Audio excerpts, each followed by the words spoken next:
Hi everyone, कैसे हैं आप सब? I hope all of you all are doing absolutely good, keeping safe, healthy and sound and are having a great control over your studies. How is your preparation going on? अभी तक कैसी चल रही है आपकी प्रिपरेशंस? कमेंट सेक्शन में मुझे लिख के ज़रूर बताइएगा। And today I am back with another SPM BV का chapter, which is chapter number 3, economic efficiency। ये आपके SPM में आता है। एंड चैप्टर 2 जो है वो कंपैरेटिवली थोड़ा सा बड़ा है, तो आई थॉट कि उसको दो पार्ट्स में सेपरेटली रिकॉर्ड करके मैं आपके लिए डालूंगी।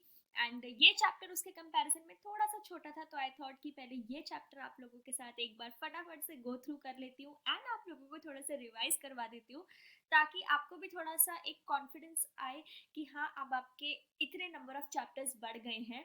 बिकॉज इन जनरल यही होता है, जब हम नंबर ऑफ चैप्टर्स अपने काउंट करते हैं तो हम लोग को थोड़ा सा कॉन्फिडेंस और ज़्यादा आता है कि yes, we are closer to our preparations, yes हम कुछ अच्छा कर रहे हैं, यस हम सही डायरेक्शन में मूव कर रहे हैं। सो ये आज चैप्टर नंबर 3 मैं आप लोगों के लिए रिविजन के लिए लेकर आई हूँ, which is economic efficiency of the firm performance analysis. इस चैप्टर के बारे में थोड़ी सी मैं आपको स्टार्ट करने से पहले एक दो चीज़ें बताती हूँ, विच इज़ कि ये चैप्टर जो है आपका, ये आपका practical perspective and theory perspective दोनों से ही बहुत ज़्यादा इम्पॉर्टेंट है। इट इज़ नॉट कि ये चैप्टर सिर्फ आपका थ्योरी ही है, बिकॉज इन जनरल एसपीएम में ज़्यादा थ्योरी है कंपेयर टू बीवी, बट इस चैप्टर से आपका प्रैक्टिकल पोर्शन भी आता है, तो this is an important chapter. भले ही ये चैप्टर चैप्टर नंबर 2 के कंपैरिजन में थोड़ा सा छोटा है, बट बहुत ज़्यादा इम्पॉर्टेंट है। एग्जाम में ये चैप्टर आता ही आता है, इट्स नॉट कि ये चैप्टर नहीं आता, इसमें से प्रैक्टिकल एस्पेक्ट भी हमेशा ही एग्जाम में आते हैं। तो चैप्टर को स्टार्ट करने से पहले एक बार थोड़ा सा गो थ्रू कर लेते हैं, इसके नाम से related he, economic efficiency of the firm performance analysis. हम परफॉर्मेंस एनालिसिस कर रहे हैं। हमने पहले भी चैप्टर नंबर 1 में एसपीएम के पढ़ा था कि परफॉर्मेंस मैनेजमेंट किसे कहते हैं, परफॉर्मेंस मैनेजमेंट और परफॉर्मेंस अप्रेजल के बीच में क्या डिफरेंस है, क्या क्या तरीके हैं परफॉर्मेंस को मेजर करने के, financial factors, non financial factors, सब कुछ हम उसके अंदर अपना अच्छे से गो थ्रू करके आए थे। अब यहाँ पे सबसे पहला जो हमारा टॉपिक दिया हुआ है वो है इकोनॉमिक परफॉर्मेंस इंडिकेटर। अब ये कैसा इंडिकेटर है? बेसिकली स्टैट्स को यूज करके एक ऐसे नंबर पे डिराइव करना जो कि हमें किसी के परफॉर्मेंस के बारे में बताए, ये हमें हेल्प करे एनालाइज करने में कि उस ऑर्गेनाइजेशन की कैसी इकोनॉमिक परफॉर्मेंस है, उसे बोलते हैं इकोनॉमिक परफॉर्मेंस इंडिकेटर। और इकोनॉमिक परफॉर्मेंस क्या होती है? क्या ये फाइनेंशियल परफॉर्मेंस की तरह ही होती है या कुछ डिफरेंट होती है? तो इकोनॉमिक परफॉर्मेंस के अंदर आपकी ऑर्गेनाइजेशन की ओवरऑल परफॉर्मेंस कैसी रही है वो काउंट होती है, जिसके अंदर आपका फाइनेंशियल फैक्टर्स और नॉन फाइनेंशियल फैक्टर्स दोनों को ही कंसिडर किया जाता है। जबकि फाइनेंशियल परफॉर्मेंस आप बोलते हैं जब आपका फाइनेंशियल फैक्टर्स बहुत अच्छे होते हैं एंड आप सिर्फ फाइनेंस पर्सपेक्टिव से उस ऑर्गेनाइजेशन को एनालाइज कर रहे होते हैं एंड उसकी स्टेटमेंट्स को रिव्यू कर रहे होते हैं, जैसे कि cash flow statement, balance sheet, PNL, अगर आप नोट्स टू अकाउंट्स, अगर आप इन्हीं सब चीज़ों को देख रहे हैं एंड कैश फ्लो की जो पोजीशन है वो बहुत स्ट्रांग है, तो आपने उस पर्सपेक्टिव पे अगर ऑर्गेनाइजेशन की परफॉर्मेंस के लिए ये बोला कि the organisation performance is a good performance and it has perform really very nice, तो वो सिर्फ आपने फाइनेंशियल परफॉर्मेंस के ऊपर कमेंट किया है एंड फाइनेंशियल परफॉर्मेंस के पर्सपेक्टिव से उस ऑर्गेनाइजेशन को एनालाइज किया है। बट इकोनॉमिक परफॉर्मेंस में आप जब एम्प्लॉय सेटिस्फैक्शन, इस तरीके के non financial indicators, customer satisfaction, इन सब चीज़ों को भी जब आप कंसिडर करते हैं फिर किसी परफॉर्मेंस इवेलुएशन के टेक्निक्स पे आते हैं, then it is known as कि आपने उसकी इकोनॉमिक परफॉर्मेंस को मेजर किया है। चलिए एक बार पढ़ते हैं कि नोट्स में क्या लिखा है। इकोनॉमिक परफॉर्मेंस इंडिकेटर किसी भी इकोनॉमी के लिए लार्जली स्टैटिस्टिक्स, जो कि वही इकोनॉमिक डेटा से रीड करता है और उन नंबर्स पे आता है जो कि हमें अलाउ करते हैं इकोनॉमिक परफॉर्मेंस की एनालिसिस को, उसको हम बोलते हैं इकोनॉमिक परफॉर्मेंस इंडिकेटर। अब ये इकोनॉमिक परफॉर्मेंस क्या होता है, नीचे ये भी दिया हुआ है। इकोनॉमिक परफॉर्मेंस का मतलब है financial as well as operational objectives, किसी भी ऑर्गेनाइजेशन के दोनों financial and non financial factors को जब आप कंसिडर करते हैं एंड फिर एनालाइज करते हैं कि क्या परफॉर्मेंस रही है ओवरऑल, तो उसको बोलते हैं economic performance of the firm. तो इसीलिए फाइनेंशियल परफॉर्मेंस और इकोनॉमिक परफॉर्मेंस कभी भी सेम नहीं होते हैं। नेक्स्ट आता है हमारे पास 7 measures of overall performance of a firm। एक फर्म की ओवरऑल परफॉर्मेंस के 7 मेजर्स है, जिसमें से कुछ तो फाइनेंशियल परफॉर्मेंस के मेजर्स हैं एंड कुछ स्ट्रेटेजिक परफॉर्मेंस के मेजर्स हैं।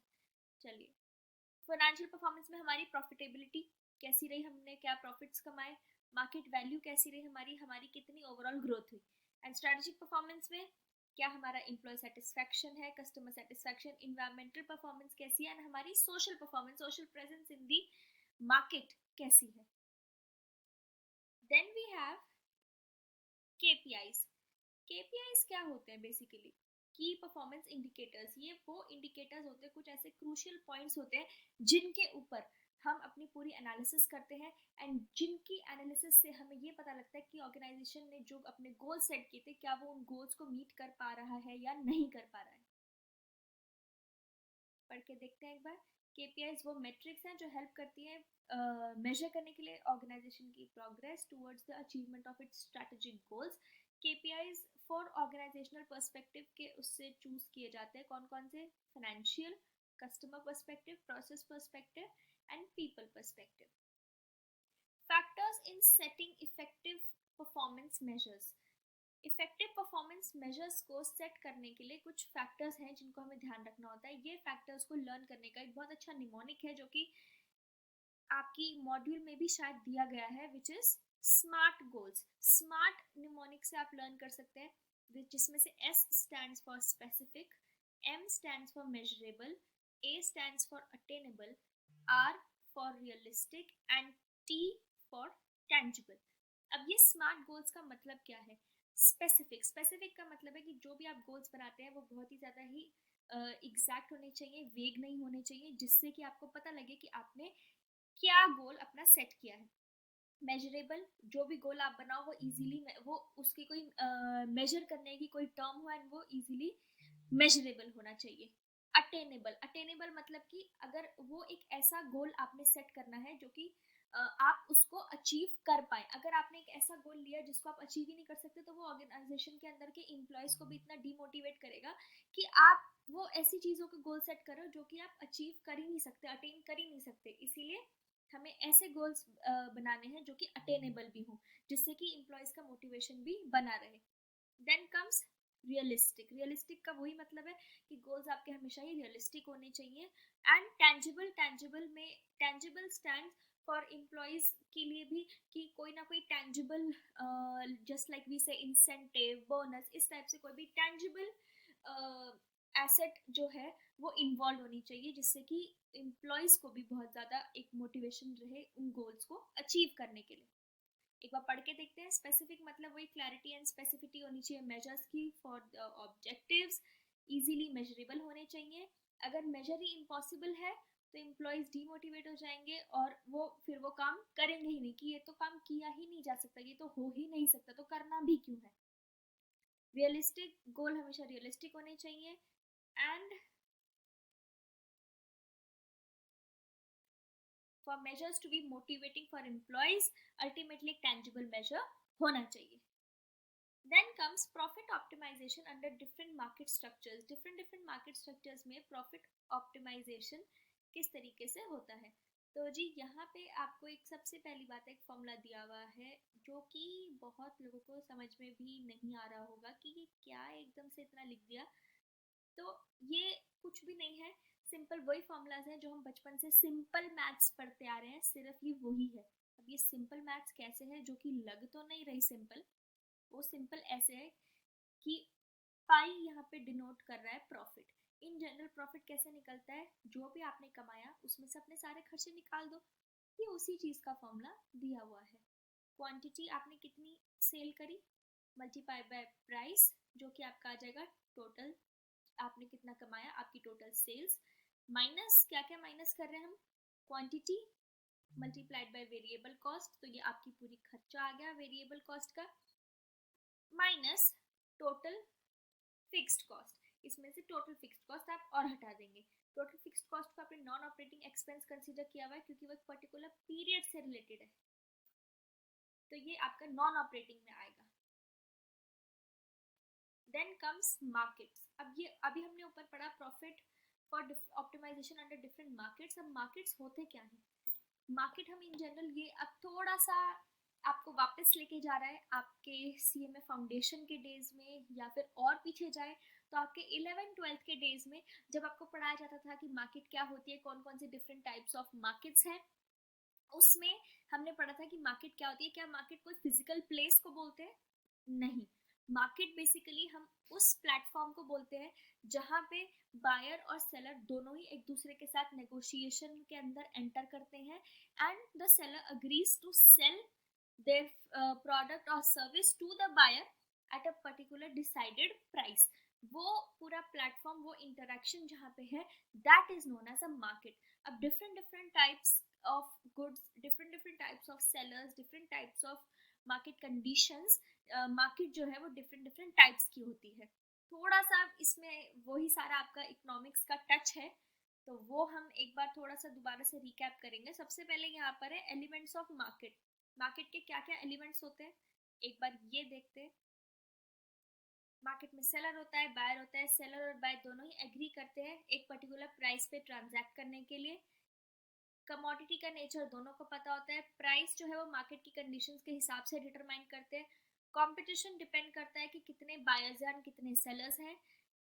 If there is increase in the number of buyers, अगर बायर के नंबर में इंक्रीज है तो उसका प्राइस बढ़ेगा, and is treated as sellers market. फिर उसको ट्रीट करते हैं सेलर्स मार्केट, और अगर सेलर्स बढ़ गए हैं तो प्राइस कम हो जाएगा, it is treated as buyers market. Free communication होती है बायर और सेलर के बीच में। साइज जो है मार्केट का वो कभी भी रिस्ट्रिक्टेड नहीं होता, वो किसी भी कंट्री की जोग्राफिकल किसी भी एरिया के अंदर जाके कर सकते हैं। प्रोडक्ट होमोजीनियस है परफेक्ट कंपटीशन के केस में, और वो डिफरेंट हो सकता है अदर मार्केट्स के केस में। परफेक्ट कंपटीशन सुना सुना लग रहा होगा, अभी पूरा 11th अच्छे से रिवाइज करेंगे तब और ज़्यादा चीज़ें याद आएंगी। चलिए, ये है मार्केट स्ट्रक्चर, जो कि आपको बताता है कि मार्केट बेसिकली दो टाइप के है, जो कि है परफेक्ट कंपटीशन और imperfect competition. Imperfect competition further फिर क्लासिफाई किया गया है monopoly, monopolistic competition and oligopoly. अब ये क्या क्या होते हैं? परफेक्ट कंपटीशन मतलब जहाँ पे आपके पास बहुत सारे फर्म्स हैं जो कि सेम प्रोडक्ट बेच रहे हैं, आइडेंटिकल हैं, बायर्स भी बहुत है, सेलर्स भी बहुत है, फ्री एंट्री एंड एग्जिट है of all the sellers and buyers, और कोई भी गवर्नमेंट रेगुलेशन नहीं है, और होमोजीनियस प्रोडक्ट बना रहे हैं, सबका प्रोडक्ट सेम है। तो ऐसे केस में प्राइस कैसे डिटरमाइन होगा? तो परफेक्ट कंपटीशन के अंदर प्राइस डिटरमाइन होता है जहाँ पे भी डिमांड और सप्लाई जो है वो एक दूसरे के साथ इंटरसेक्ट करती है। जिस भी पॉइंट पे वो दोनों इक्वल होती हैं, उसी पॉइंट पे हमारा जो है price of a commodity decide होता है। मोनोपोली क्या होता है इम्परफेक्ट कंपटीशन के अंदर? मोनोपोली बेसिकली वो मार्केट होती है जहाँ पे सिर्फ सिंगल सेलर ही है, तो ऑब्वियसली उसी का ही सारा रोल है, वो जितने में चाहे जो चाहे सबको डिफरेंट अपने प्रोडक्ट्स जो है वो सेल कर सकता है। इसके अंदर फिर प्राइस डिस्क्रिमिनेशन भी होता है, विच मीन्स कि कोई सामान वो किसी को किसी रेट पे बेच रहा है, दूसरे को किसी दूसरे रेट पे बेच रहा है। जैसे फॉर एग्जांपल वो 2-3 रीजन्स के अंदर एंटर कर रहा है, तो वो किसी एक पर्टिकुलर रीजन में वही सेम प्रोडक्ट अगर 100 रुपीज़ का बेच रहा है, तो किसी दूसरे में वो किसी और प्राइस का बेच सकता है। तो it is charging of different prices for the same product from the different customers। Then comes monopolistic competition, जिसके अंदर there are few sellers and few buyers, जिसके अंदर they are selling the same product। और फिर हमारे पास आता है oligopoly, जिसके अंदर very few sellers जो कि एक साथ मिल के फिर प्रोडक्ट जो है वो सेल करते हैं। अब एक एक करके सबके बारे में पढ़ते हैं। चलिए, the first one is perfect competition, जिसके अंदर ये कैसा मार्केट है जिसमें बहुत सारे फर्म्स है, आइडेंटिकल प्रोडक्ट्स बेचते हैं। कोई भी फर्म इतना बड़ा नहीं है जो कि प्राइस को डिटरमाइन कर पाए। क्यों?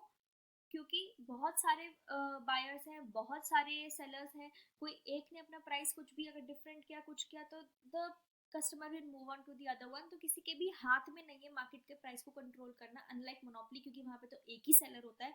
तो इसीलिए परफेक्ट कंपटीशन में फ्री एग्जिट है, फ्री एंट्री है, कोई भी रेगुलेशंस नहीं है, बट साथ ही साथ में सेलर्स के पास कोई भी इन्फ्लुएंस नहीं है ओवर द प्राइस। इसके चलिए एक बार फीचर्स देखते हैं फटाफट से। Features of perfectly competitive market, large number of buyers हैं, लार्ज नंबर ऑफ सेलर्स हैं, होमोजीनियस प्रोडक्ट्स सब बनाते हैं, फ्री एंट्री एंड एग्जिट है, बायर और सेलर्स को पूरी नॉलेज है विद रिस्पेक्ट टू क्या प्राइस होगा कमोडिटी का, factor of production easily mobile है, कोई भी गवर्नमेंट इंटरवेंशन नहीं है, कोई एडवर्टीजमेंट कॉस्ट कुछ भी नहीं है, क्योंकि सब ऑलमोस्ट वही होमोजीनियस प्रोडक्ट्स आइडेंटिकल प्रोडक्ट्स सब बेच रहे हैं, तो इसमें उसका कोई भी रोल नहीं है। बट मोनोपोलिस्टिक में इसका रोल आता है, क्योंकि आप ऑलमोस्ट सेम प्रोडक्ट बेच रहे हो, तो इसीलिए आप कि एडवर्टीजमेंट किस तरीके से, that also plays a very important role, कि आप अपने प्रोडक्ट को किस तरीके से बाहर डिस्प्ले करा रहे हो, कैसे एडवर्टीजमेंट करा रहे हो, जिससे कि फिर वो आपकी सेल्स पे इम्पैक्ट करेगा। प्राइस डिटर्मिनेशन, प्राइस कहाँ पे होता है डिटरमाइन, जहाँ पे डिमांड और सप्लाई मीट करती है। ये डी कर्व है जो ये रेड से अभी ड्रॉ हो रहा है, दिस वन डाउनवर्ड स्लोपिंग, ये है आपका डिमांड कर्व, एंड ये जो एस एस है जो कि अब पिंक से ड्रॉ होगा, this is the supply curve. दोनों का प्राइस जहाँ पे मीट करता है that is your decided intersection का प्राइस। और ये हमने बचपन में ये भी पढ़ा था कि डिमांड कर्व डाउनवर्ड स्लोपिंग क्यों होते हैं और सप्लाई कर्व जो है वो अपवर्ड स्लोपिंग क्यों है। जैसे जैसे हमारा प्राइस कम होता जाएगा वैसे वैसे हमारी उसी प्रोडक्ट के लिए डिमांड बढ़ती जाएगी, बट सप्लाई में उल्टा है, जैसे जैसे प्राइस बढ़ता जाएगा वैसे वैसे ही आप और ज़्यादा क्वांटिटी सप्लाई करते रहेंगे। ये था परफेक्ट कंपटीशन। उसके बाद हमारे पास नेक्स्ट आता है मोनोपोली। मोनोपोली भी हम साइड बाय साइड समझते गए, अभी मैंने आपको उसका भी ब्रीफ ओवरव्यू दिया। सिंगल सेलर होता है इसके अंदर और वही जो है वो अपना प्राइस डिटरमाइन करता है, प्राइस डिस्क्रिमिनेशन भी इसके अंदर होती है। और एक बार अब फटाफट से पढ़ के देखते हैं। मोनो मीन्स सिंगल और poly means seller. So it basically means कि जहाँ पे भी फर्म सिंगल प्रोड्यूसर है, सिंगल सेलर है किसी एक प्रोडक्ट की, और कोई क्लोज सब्सटीट्यूट्स नहीं है उस प्रोडक्ट के। फीचर्स ऑफ मोनोपोली मार्केट क्या क्या फीचर्स है, सिंगल प्रोडक्ट है, कोई क्लोज सब्सटीट्यूट नहीं है, फर्म और इंडस्ट्री के बीच में कोई डिफरेंस ही नहीं, क्योंकि एक सिंगल ही सेलर है। इंडस्ट्री में तो जनरली बहुत, अब हम बोलते हैं कि कोई क्लॉथ इंडस्ट्री है तो इसका मतलब जितने भी लोग, जितने भी प्रोड्यूसर सेलर, जितने भी लोग क्लॉथ में ही डील कर रहे हैं वो सब उस इंडस्ट्री का पार्ट है। बट यहाँ तो एक सिंगल ही सेलर है तो इसीलिए कोई डिफरेंस ही नहीं है फर्म और इंडस्ट्री के बीच में, तो फ्री एंट्री भी नहीं है। मोनोपोलिस्ट कंट्रोल करता है प्राइस या आउटपुट, जैसे वहां पे कोई नहीं था किसी भी सेलर के हाथ में इतना कंट्रोल, बट यहाँ पे जो है सेलर के पास वो पावर है। Price determination under monopoly, monopoly के अंदर प्राइस कैसे डिटरमाइन करेंगे, प्राइस हम मोनोपोली के अंदर डिटरमाइन करेंगे मार्जिनल रेवेन्यू, जब आपका मार्जिनल कॉस्ट के इक्वल होगा, when MR is equal to MC. Max profit आपका कब है, इक्विलिब्रियम स्टेज पे, वही जहाँ पे भी आपके कर्व्स इंटरसेक्ट करते हैं। मोनोपोली मार्केट के अंदर प्राइस डिस्क्रिमिनेशन भी होता है, अभी पढ़ा था price discrimination, practice of selling the same commodity at different prices to the different buyers, different buyers को आप different price में अपना प्रोडक्ट बेच रहे हो, वो होता है आपका प्राइस डिस्क्रिमिनेशन। और ऐसा कब होगा, जब एक से ज्यादा मार्केट है मोनोपोली फर्म के लिए, या डिफरेंट इलास्टिसिटी ऑफ डिमांड है हर मार्केट में। इसके बाद हमारे पास नेक्स्ट आएगा मोनोपोलिस्टिक कंपटीशन, जिसके बारे में अभी हमने थोड़ी देर पहले ही समझा था कि क्लोज सब्सटीट्यूट्स, आपको प्रोडक्ट जो है वो डिफरेंट होते हैं बट क्लोज सब्सटीट्यूट्स आपको मिलते हैं, तो अब आपके एडवर्टीजमेंट कॉस्ट यहाँ पे आ जाती है, जिससे कि आप जिस तरीके से एडवर्टाइज करोगे उस पर आपका रेवेन्यू जो है वो काफी एक्सटेंड तक डिपेंड करेगा। मोनोपोलिस्टिक कंपटीशन, इसके अंदर large number of small sellers है, छोटे छोटे सेलर्स है, क्वांटिटी ज्यादा है जो कि क्लोज सब्सटीट्यूट बेचते हैं, तो प्रोडक्ट डिफरेंशिएशन मेन की है यहाँ पे। Although all sellers operate in the same industry, सब सेम इंडस्ट्री के हैं, प्रोडक्ट डिफरेंशिएशन से ही वो अपना प्राइस जो है वो सेट कर सकते हैं। इसके क्या क्या फीचर्स हैं, लार्ज नंबर ऑफ फर्म्स हैं, प्रोडक्ट डिफरेंशिएशन है, फ्री एंट्री एंड एग्जिट है, सेलिंग कॉस्ट बहुत ज़्यादा वो है, हाँ जैसे एडवर्टीजमेंट कॉस्ट जो है वो बहुत ज़्यादा इंपॉर्टेंट रोल प्ले करती है for increasing the demand and thus increasing the revenue of the organization as a whole. Coming to the next one which is oligopoly। अगर कोई मेरे से ये पूछना चाह रहा है कि क्या ये सब एग्जाम में आता है, तो ये वाली थ्योरी एग्जाम में थोड़ी सी कम आती है as compared to the other theories, but फिर भी पढ़ के जाने में कोई हार्म नहीं है, सब चीज़ के 2-3 पॉइंट है। अगर आप अच्छे से समझ चुके हो तो अगर बाई चांस आपको कहीं पे लिखना पड़ भी गया, आपको अपने आंसर के सपोर्ट में कहीं पे भी इन सब चीज़ों को ऐड करना पड़ भी गया, तो भी देर इज़ नो हार्म। तो इसीलिए बिल्कुल भी ऐसे स्किप मत करके जाना, थोड़ा बहुत इसमें से पढ़ लेना। और वैसे इसमें से प्रैक्टिकल एस्पेक्ट जो अभी नीचे आने वाला है वो आता ही आता है ऑलमोस्ट हर अटेम्प्ट में। चलिए, ओलिगोपोली बहुत सिंपल सिंपल सी चीज़ है, ये तो आप सब 11th में भी पढ़ चुके हो, 12th में पढ़ चुके हो, अपने सीएमए फाउंडेशन में भी पढ़ चुके हो, तो इतना कोई टेंशन वाली बात नहीं है। ओलिगोपोली ग्रीक वर्ड से बना है, ओलिगोस और पॉलीन। ओलिगोस का मतलब है फ्यू, पॉलीन का मतलब है टू सेल, तो इसीलिए यहाँ पे फ्यू सेलर्स होते हैं। सब एक दूसरे के साथ मिलजुल के प्राइस रेस करते हैं, मिली भगत सबकी जो जिसे बोलते हैं, जिससे कि ओवरऑल सबका भला हो। ये ऐसी इंडस्ट्रीज में जनरली होता है जहाँ पे गुड्स जो है वो आपस में अनडिफरेंशिएटेड है और मोस्टली मोर और लेस सेम बेनिफिट जो है वो कस्टमर को देते हैं। तो अब वही वाली बात है कि अगर आप एक मार्केट में हो तो फिर एक दूसरे से अगर आप एक दूसरे को लेट डाउन करते रहोगे, कोई प्राइस डिटरमाइन करने में कोई आपकी भी हेल्प नहीं है, कुछ नहीं है, तो फिर ऐसे में आपका भी लॉस है। अगर आप सामने वाले का लॉस करवा रहे हो तो आपका भी कहीं ना कहीं उसी के रेपोकेशंस में लॉस है। इसीलिए क्यों ना मिल के चले, क्योंकि वैसे ही थोड़े से ही सेलर्स हैं तो मिल के चलते हैं। वो मिल के चलने के चक्कर में अपना प्राइस खुद ही सब एक साथ मिलके जो है वो डिटरमाइन करते हैं। फीचर्स ऑफ ओलिगोपोली, आइए फीचर्स देखते हैं एक बार। इंडिपेंडेंस ऑफ फर्म है, इनडिटरमाइंड डिमांड कर्व है, सेलिंग कॉस्ट, एडवर्टीजमेंट कॉस्ट इसमें भी बहुत इंपॉर्टेंट है, एंड प्राइस रिजिडिटी है। देन कम्स, एक ना एक बार ऐसा मेरे लेक्चर में ना हो कि कोई पेज मेरे से हाईलाइट हो जाए, ऐसा हो ही नहीं सकता, बट कोई नहीं, दिख तो सब सही रहा है। We'll move forward because I really don't know कि हर बार ये कैसे हो जाता है, एंड फिर ये ठीक भी कैसे होता है मैं ये भी भूल गई हूँ। सो नो वरीज, चलो फीचर्स ऑफ ओलिगोपोली हम कर चुके हैं। अब हम आते हैं डुओपोली पे। डुओपोली क्या होता है? ओलिगोपोली जैसा ही सेम सेम लग रहा है, तो ये एक स्पेशल केस ही है ओलिगोपोली का, जिसके अंदर एग्जैक्टली सिर्फ 2 सेलर होते हैं, ओनली 2 सेलर्स यहाँ पे होते हैं। एक पर्टिकुलर केस है ये, जिसके अंदर ऐसा अज्यूम किया जाता है कि वो प्रोडक्ट जो 2 सेलर्स सेल कर रहे हैं वो होमोजीनियस है, उनका कोई सब्सटीट्यूट नहीं है। सिर्फ 2 सेलर्स है मार्केट में और उन दोनों का कोई भी सब्सटीट्यूट नहीं है, दोनों ही होमोजीनियस है। जैसे कि पेप्सी एंड कोका कोला या अमेजोन एंड फ्लिपकार्ट, कोई भी एग्जांपल से आप समझ सकते हो, जो सब्सटीट्यूट गुड्स होते हैं वो सेल करते हैं। देन आपके पास आता है मोनोप्सनी। मोनोप्सनी में सिर्फ एक सिंगल बायर होता है, ये बायर जो है यही प्राइस रेगुलेट करता है और डिमांड वगैरह इम्पोज करता है, क्योंकि सिंगल ही बायर है। कोई भी गुड्स और सर्विसेज जो भी ऑफर करी है मार्केट में सेलर्स ने। All right, just a sec. Yes, next is oligopsony. इसके अंदर क्या होता है? इसके अंदर बहुत थोड़े से ही बायर्स हैं जो कि एक सर्टेन प्रोडक्ट को परचेज करते हैं, तो इसीलिए बायर्स के पास थोड़ी सी पावर है प्राइस को रेगुलेट करने की, क्योंकि थोड़े बहुत ही इसमें बायर्स हैं। अब ये सारी की सारी इतनी सारी थ्योरी के बाद अब आपके पास आता है आपका प्रैक्टिकल एस्पेक्ट, जो कि है प्रॉफिट मैक्सिमाइजेशन का, जिसमें कि मैक्सिमाइजेशन एंड मिनिमाइजेशन दोनों ही फंक्शन जो है वो कवर्ड है।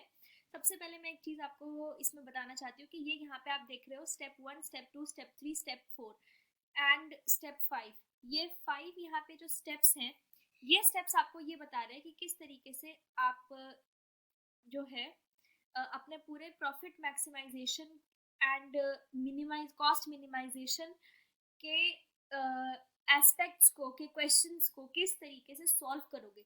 ये वो सॉल्व करने के, प्रोसीड करने के 5 स्टेप्स हैं। इसके बाद आपको मैंने कुछ एग्जाम्पल्स भी दिए हैं यहाँ पे, फिर उन एग्जाम्पल्स के साथ हम देखेंगे कि किस तरीके से हमें ये स्टेप्स लगाने हैं।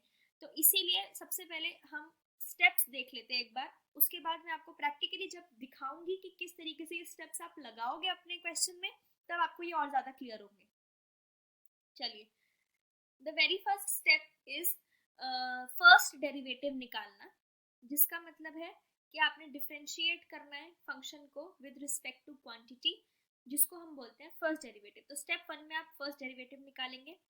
देन जो आप फर्स्ट डेरिवेटिव निकालेंगे उसको आप इज इक्वल टू पुट कर देंगे जीरो के, एंड फिर अपने क्वांटिटी की वैल्यूज निकालेंगे। जैसे जो भी वेरिएबल है, अगर वेरिएबल क्वांटिटी है, जैसे कि लेट्स से एक्स है, तो एक्स की फिर आप वैल्यू निकालेंगे उसको is equal to zero put करके, नंबर ऑफ यूनिट्स क्वांटिटी निकालेंगे। देन जो यहाँ पे फर्स्ट डेरिवेटिव निकाला था उसको यहाँ पे दोबारा से उसका डेरिवेटिव निकालेंगे, जिसको फिर हम बोलते हैं सेकेंड डेरिवेटिव। क्योंकि आप फर्स्ट डेरिवेटिव का ही दोबारा डेरिवेटिव निकाल रहे हैं, तो आप अब नेक्स्ट स्टेप में निकालेंगे सेकेंड डेरिवेटिव। स्टेप 4 ये कहता है कि अगर सेकेंड डेरिवेटिव में आपने अपनी जीरो के इक्वल रखने के बाद जो आपने वैल्यू आई है एक्स की, क्वांटिटी की जो वैल्यू आई है, जब आपने वो वैल्यू वापस से अपने सेकेंड डेरिवेटिव के अंदर पुट की, तो अगर आपका आंसर पॉजिटिव आया, इसका मतलब नंबर ऑफ यूनिट्स जितनी आपने कैलकुलेट करी है वो आपको मिनिमाइज कॉस्ट देंगी। या फिर अगर वो वैल्यू नेगेटिव आई, इसका मतलब जितनी नंबर ऑफ यूनिट्स आपने कंप्यूट की है वो आपको मैक्सिमम रेवेन्यू या मैक्सिमम प्रॉफिट देगी। अब इसमें से कितना समझ में आया, कितना सर के ऊपर गया, मुझे लगता है 100% ही सर के ऊपर गया। तो एक बार करके देखते हैं प्रैक्टिकली कि किस तरीके से आपको ये स्टेप्स लगाने हैं। हो सकता है उससे आपको काफी ज्यादा अच्छे से वो स्टेप्स समझ में आए। तो ये इलस्ट्रेशन 1 ये शायद आपके मॉड्यूल से ही मैंने लिया है। अब इसमें लिखा है ऑप्टिमाइज, ये आपको इस तरीके से जैसे इक्वेशन दी जाएगी आपके एग्जाम में भी। Optimize y is equal to 2x cube minus 30x square plus 126x plus 59, जैसे कि आपको कोई भी एग्जाम्पल दे दिया और आपको बोला इसको ऑप्टिमाइज करना है। तो स्टेप 1 हमारा क्या होता है? स्टेप 1 हमारा होता है फर्स्ट डेरिवेटिव निकालना। फर्स्ट डेरिवेटिव हम निकालेंगे तो कैसे निकालेंगे? विद रिस्पेक्ट टू क्वांटिटी हमें डिफरेंशिएट करना है।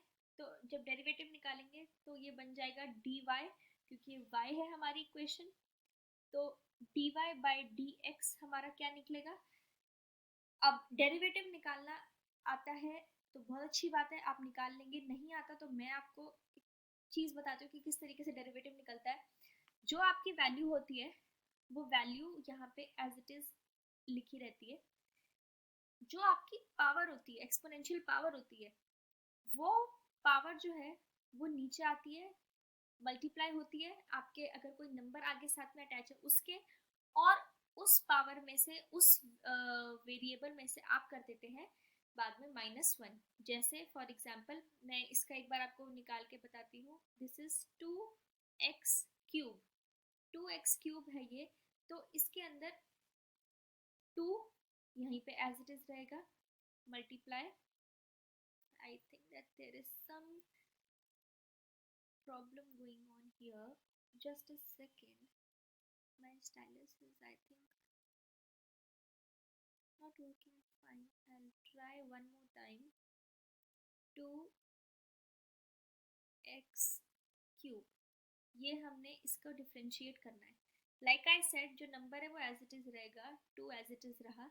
इसके अंदर आपकी पावर मल्टीप्लाई हो जाती है, तो 2 मल्टीप्लाई बाय 3, जो पावर एक्सपोनेंशियल वो नीचे आ गई 3, एंड यहाँ पे x की पावर में हम एक माइनस कर देते, एक लेस कर देते हैं। तो 3 माइनस 1 इज 2।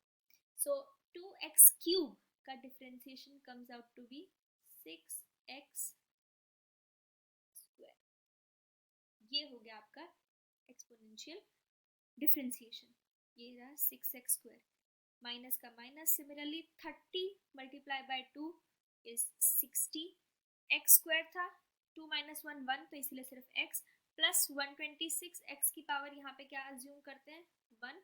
तो 126 इंटू 1 इज 126, x की पावर 1 माइनस 0 इज 0, तो x की पावर 0 इज 1, तो इसीलिए x आया ही नहीं, x हट गया, एंड होल नंबर की डिफरेंशिएशन 0। तो ये आपका आ गया फर्स्ट डेरिवेटिव। इसको नेक्स्ट स्टेप में आपने इज इक्वल टू पुट करना है 0 के, जो कि हमने यहाँ पे इसको 0 के इक्वल पुट किया, एंड देन हमने यहाँ पे x की दो वैल्यूज निकाली, 3 और 7। स्टेप 3 हमारा क्या कहता है कि हमने क्या निकालना है? फर्स्ट डेरिवेटिव का दोबारा से डेरिवेटिव, विच मीन्स ये जो हमने फर्स्ट स्टेप में वैल्यू निकाली है, इस वैल्यू का 6x square minus 60x plus 126, ये जो हमारा फर्स्ट डेरिवेटिव आया है, इसको हमने दोबारा से डिफरेंशिएट करना है, इसका सेकेंड डेरिवेटिव निकालना है। तो सेकेंड डेरिवेटिव क्या निकलेगा? 6 multiplied by 2 which comes out to be 12 12x, then just a second.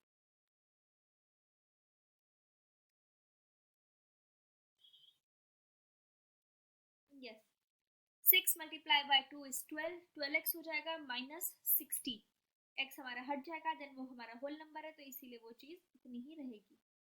Then step 4 हमारा क्या है? स्टेप 4 इज आपने इसमें वैल्यू पुट करनी. जो आपका सेकंड डेरिवेटिव आया इसके अंदर आपने अपनी x की जो वैल्यूज निकाली थी वो पुट करनी है. हमारी x की वैल्यूज थी 3 एंड 7. एक बार जब हमने x को 3 के इक्वल किया तो हमने अपने सेकेंड डेरिवेटिव में जब डाला 12x माइनस 60 में, तो हमारा आंसर आया minus 24, which is a negative number less than 0. और अगर नेगेटिव नंबर है तो इसका मतलब है कि x3 पे फंक्शन जो है वो मैक्सिमम है. मतलब जब x की वैल्यू 3 होगी, जब 3 क्वांटिटी सेल करोगे तो आपका मैक्सिमम रेवेन्यू या मैक्सिमम प्रॉफिट अराइव होगा. और अगर 7 रखेंगे x की वैल्यू तो ये एक पॉजिटिव नंबर है 24, विच मीन्स कि इससे फंक्शन जो है वो मिनिमाइज हो रहा है. तो यही है मैक्सिमाइजेशन एंड मिनिमाइजेशन. अगर आपको ये अच्छे से समझ में आया है तो एक बार वीडियो को दोबारा से पॉज करें. ये इक्वेशन आपके सामने लिखी हुई है, इसे खुद से सॉल्व करें बिना सोल्यूशन देखे, एंड देन चेक कि आपको हर स्टेप याद है या नहीं.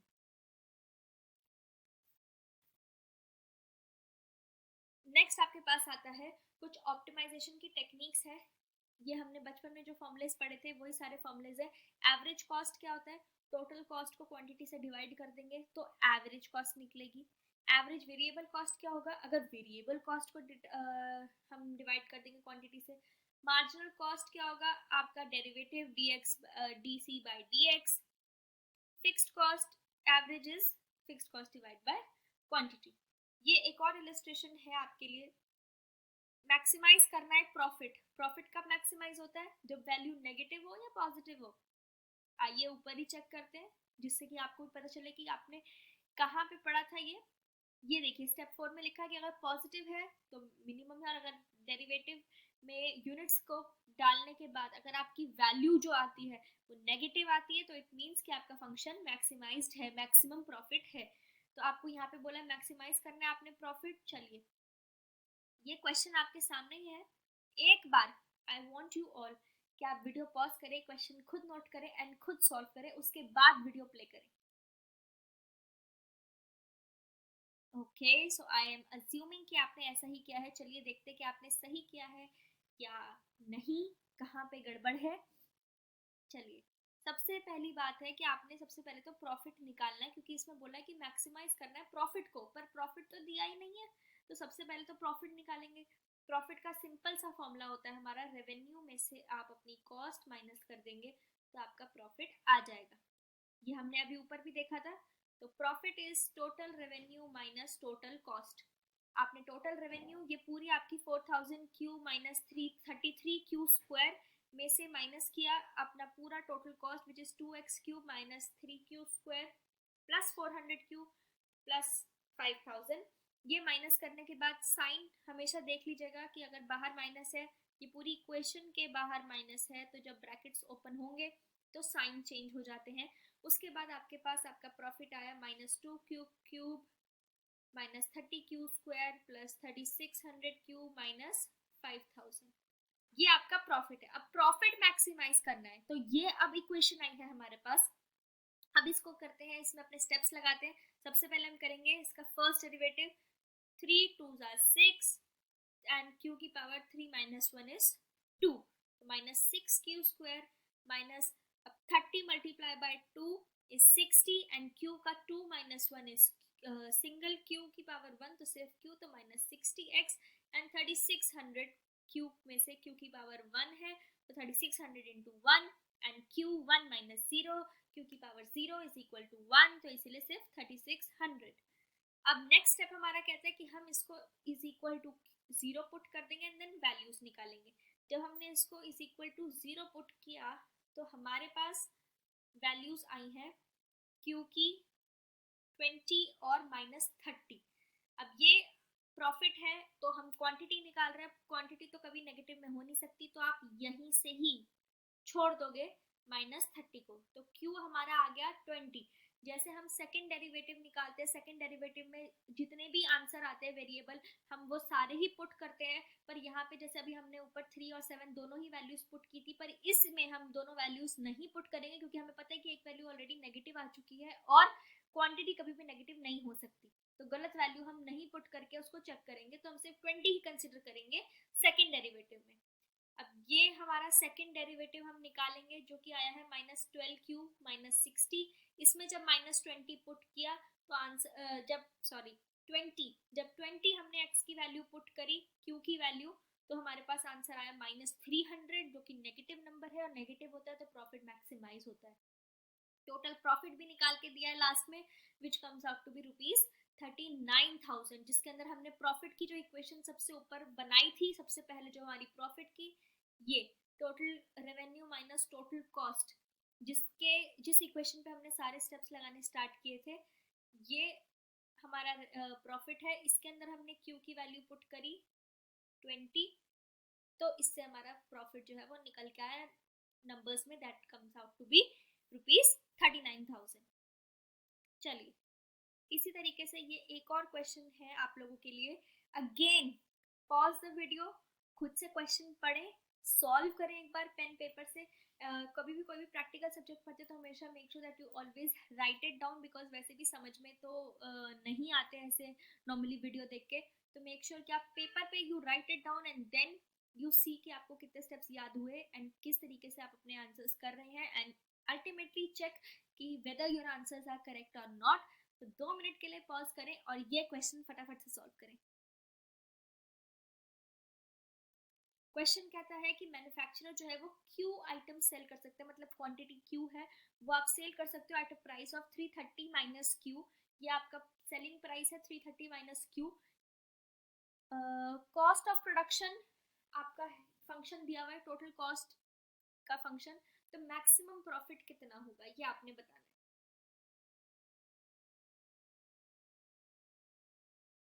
ऑलराइट, आई थिंक आप लोगों ने एटलीस्ट एक ट्राई किया है कि सॉल्व करने का, कि किस तरीके से इस क्वेश्चन को सॉल्व करना है। चलिए आइए देखते हैं। सबसे पहले आपको दिया हुआ है प्राइस जो कि है आपका 330 माइनस क्यू। 330 माइनस क्यू आपका प्राइस है ये, और टोटल कॉस्ट की आपकी इक्वेशन दी हुई है, और ये हमें पता है कि क्यू जो है वो जीरो या जीरो से बड़ा ही है, क्योंकि क्यू एक क्वांटिटी है, तो क्वांटिटी कभी भी नेगेटिव नहीं हो सकती, या तो जीरो हो सकती है या एक पॉजिटिव नंबर हो सकती है, तो ये हमें पता है कि क्यू जो है it can never be less than zero. Revenue आपका sales price per unit into quantity, sales price per unit आपका है 330 माइनस क्यू और क्वांटिटी है क्यू, तो मल्टीप्लाई करके ये आपकी रेवेन्यू की इक्वेशन बन गई। कॉस्ट की इक्वेशन आपको ऑलरेडी दी ही हुई थी, profit is revenue minus cost.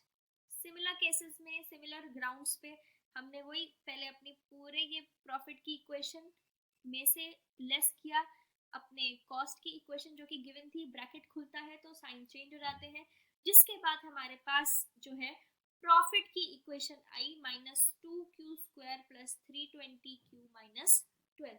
ये प्रॉफिट की इक्वेशन है, हमसे मैक्सिमम प्रॉफिट पूछा गया था, बट प्रॉफिट डायरेक्टली तो दिया ही नहीं था, हमें ये बोला कि इतने में प्रोडक्ट बिकता है, इतने क्वांटिटी सेल होती है और ये टोटल कॉस्ट का फंक्शन है, तो हमने सबसे पहले तो प्रॉफिट निकाला है जिसको हमने मैक्सिमाइज करना है, just like the above case. लेकिन अबव जो एग्जांपल था उसके अंदर आपको रेवेन्यू की भी इक्वेशन क्लियर कट दी थी, यहाँ पे रेवेन्यू की इक्वेशन नहीं दी थी, आपको खुद पर कमोडिटी दिया था, तो आपको मल्टीप्लाई करके टोटल रेवेन्यू निकालना पड़ा, उसके बाद वही सिमिलर पे आपने रेवेन्यू में से कॉस्ट माइनस किया, तो ये आपका प्रॉफिट आ गया।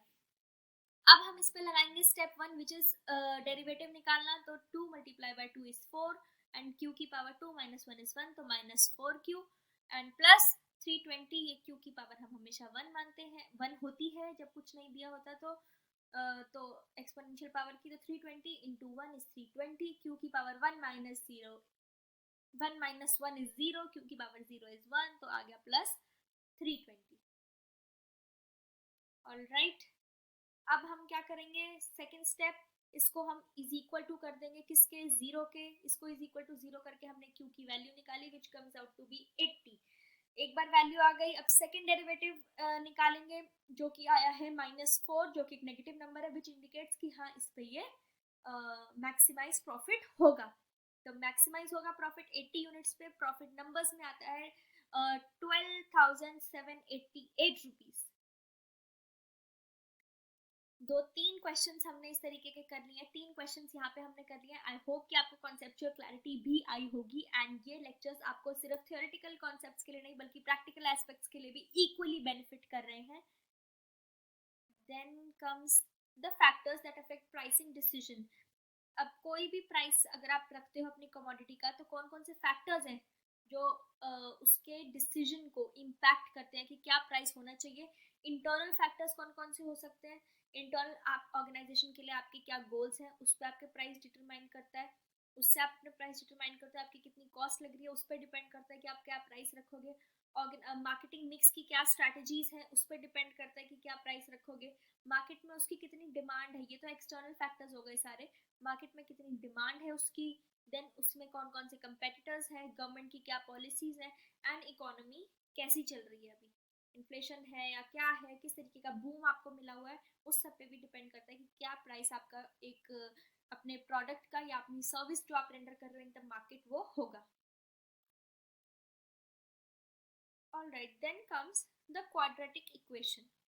क्वाड्रेटिक इक्वेशन हम कब यूज करते हैं, ये मैंने यहाँ पे आपको वो टिप भी दे रखी है कि क्वाड्रेटिक इक्वेशन हम जनरली तब यूज करते हैं जब वैल्यू नहीं निकल सकती फर्स्ट डेरिवेटिव के बाद उसको जीरो के इक्वल रख के। हम अभी तक क्या करते आते थे, फर्स्ट स्टेप में फर्स्ट डेरिवेटिव निकालते थे, उसके बाद उसको जीरो के इक्वल पुट करके क्वांटिटी निकालते थे। बट जहाँ पे फर्स्ट डेरिवेटिव के बाद आप उसको इक्वल टू जीरो करके क्वांटिटी नहीं निकाल सकती, वहां पे हम क्या लगाते हैं, क्वाड्रेटिक इक्वेशन।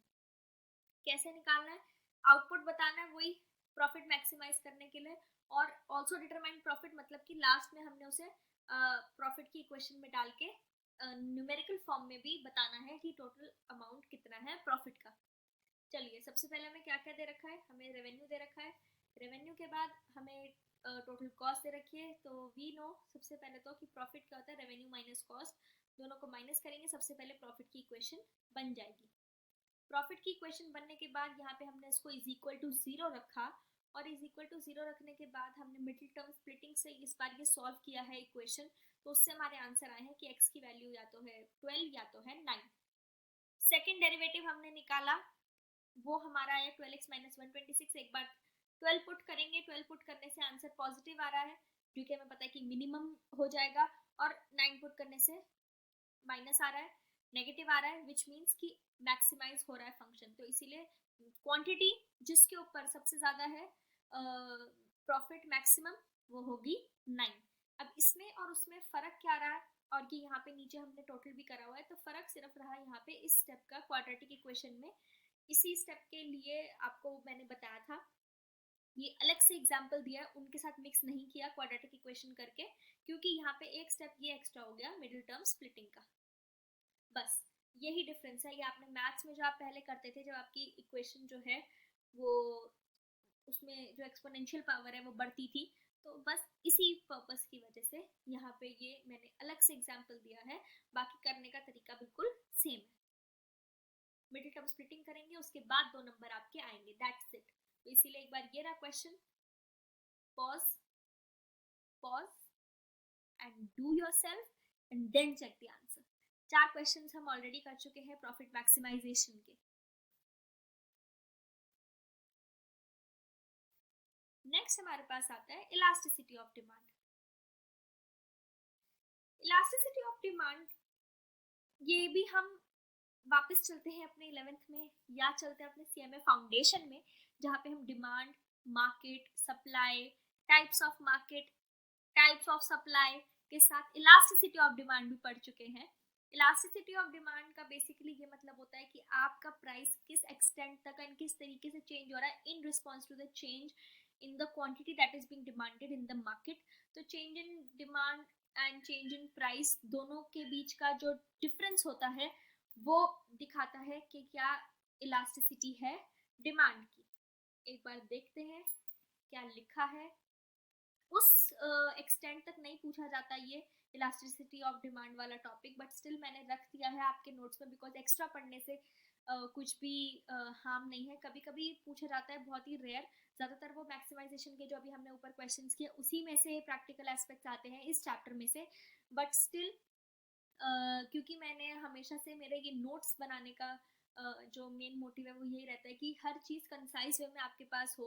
तो एक छोटा सा अगर एक पेज में मैं आपको एक्स्ट्रा कोई चीज़ दे रही हूँ जो कि कभी भी, जैसे मैंने बोला कि कभी कभार आ जाती है, तो कभी कभार अगर आ जाए तो वो चीज़ आपके लिए भी बेनिफिशियल हो, इसीलिए यहाँ पे बस मैंने उसका टच अपॉन किया है। चलिए आते हैं, एक बार देखते हैं प्राइस इलास्टिसिटी ऑफ डिमांड क्या है। ये बताती है कि डिमांड कितनी सेंसिटिव है in respect to the change in its price. आपकी कितनी क्वांटिटी आप डिमांड कर रहे हो उसके हिसाब से आपका आपके प्राइस में कितना चेंज हो रहा है उसके हिसाब से आपकी डिमांड जो है वो कितनी सेंसिटिव है। अगर आज कोई चीज़ बिक रही है 120 रुपए की एंड वो कल हो जाती है फिर एकदम से ही उसका शिफ्ट हो जाता है 500 रुपए का, तो उसके डिमांड में कितना चेंज आएगा, कितना सेंसिटिव है उसकी demand in relation to the change in the price of that particular product, वो बताता है उसका elasticity. That is known as the price elasticity, which is percentage change in quantity demanded divided by the percentage change in price।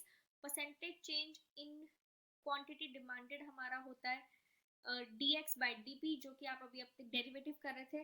अभी हम क्या derivative करते हैं, हम इन रिस्पेक्ट टू क्वांटिटी करते हैं, तो हम हमेशा जैसे dp by dx लिखते हैं, ठीक है। या फिर अगर आपका फॉर एग्जांपल आपका वेरिएबल जो है वो p की जगह q है तो dq by dx करते हैं, तो यहाँ पे हम क्या करेंगे, उसका उल्टा कर देंगे।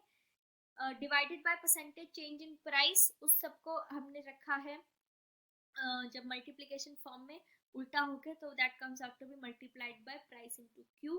और हमें पता है कि इलास्टिसिटी जो है, sensitivity of anything can not be negative, तो हमारा price elasticity can not be negative.